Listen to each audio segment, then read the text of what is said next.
দেশব্যাপী ভোট উৎসব চলছে। ভোট গ্রহণ শুরু হয়েছে সকাল ৮টা থেকে। ভোটের দিন শুরুতেই নিজের ভোটাধিকার প্রয়োগ করেছেন প্রধানমন্ত্রী শেখ হাসিনা।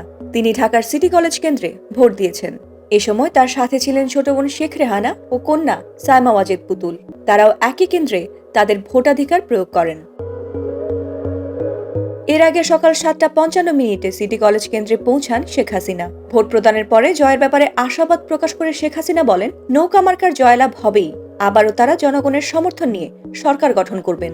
নৌকা মার্কার জয়লাভ হবে এবং আবার আমরা জনগণের সমর্থন নিয়ে সরকার গঠন করে বাংলাদেশকে যে উন্নয়নশীল দেশের মর্যাদা পেয়েছে সেটা আমরা বাস্তবায়ন করতে পারবো।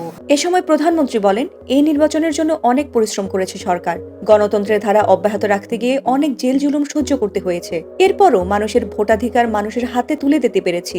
মানুষ যাকে ইচ্ছা তাকেই ভোট দিক, শুধু নিজের ভোটাধিকার প্রয়োগ করুক। আজকে জনগণ সেই ভোটের অধিকার পেয়েছে, সেটা তারা সুষ্ঠুভাবে প্রয়োগ করতে পারবে এবং নির্বাচনটা অবাধ নিরপেক্ষ হবে।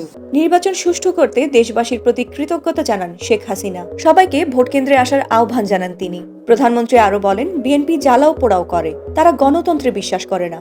বিএনপি একটি সন্ত্রাসী দল, তারা বাসে ট্রেনে ভোট কেন্দ্রে আগুন দেয়। সে কারণে জনগণ তাদের প্রত্যাখ্যান করেছে বলেও দাবি করেন শেখ হাসিনা। জনগণ তাদেরকে প্রত্যাখ্যান করেছে, এটাই হলো বাস্তব কথা। ধানমন্ডি, হাজারীবাগ, নিউ মার্কেট ও কলাবাগান থানা নিয়ে গঠিত ঢাকা ১০ আসন। এই আসনে পড়েছে ঢাকা সিটি কলেজ কেন্দ্র।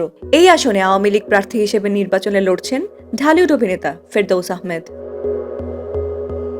ফাতিমা সুলতানা, প্রবাস খবর।